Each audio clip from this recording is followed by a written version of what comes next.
Question में हमें एक फंक्शन f गिवन है जो डिफाइंड है ऑन दिस इंटरवल और हमें गिवन है f dash x is greater than 0। हमें प्रूव करना है f is an increasing function on this. Increasing function के लिए अगर मेरा x1 लेस देन x2 होता है तो यानी मेरा f of x1 is also less than f of x2। ये चीज़ यहाँ पे प्रूव करने के लिए अगर मैं x1 एंड x2 को दो नंबर्स मान लेती हूँ इस इंटरवल के बीच में, तो यानी मुझे प्रूव करना पड़ेगा f of x1 is less than f of x2। ये चीज़ हमें प्रूव करनी है एंड ये हमें गिवन है। इन दोनों के बीच में रिलेशन मुझे लग रहा है मीन वैल्यू थ्योरम से आएगा। तो एक बार MVT देखते हैं क्या होता है।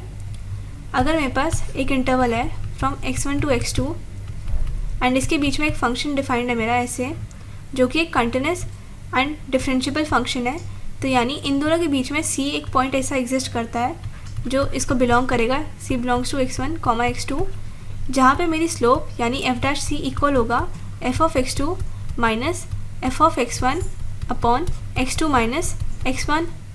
अब x1 एंड x2 मेरे इस इंटरवल के बीच में लाई करते हैं एंड इस इंटरवल के लिए ये चीज़ ट्रू है, तो यानी मेरा अगर f dash x is greater than 0 तो यानी x1 एंड x2 के लिए मेरा f dash C is greater than 0 होगा।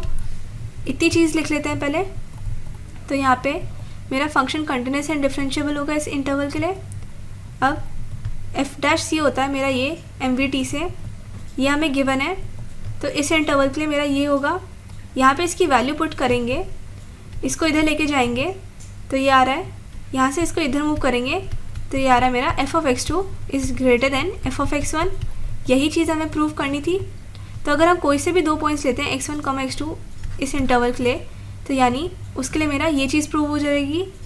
सो a function is increasing in the interval this.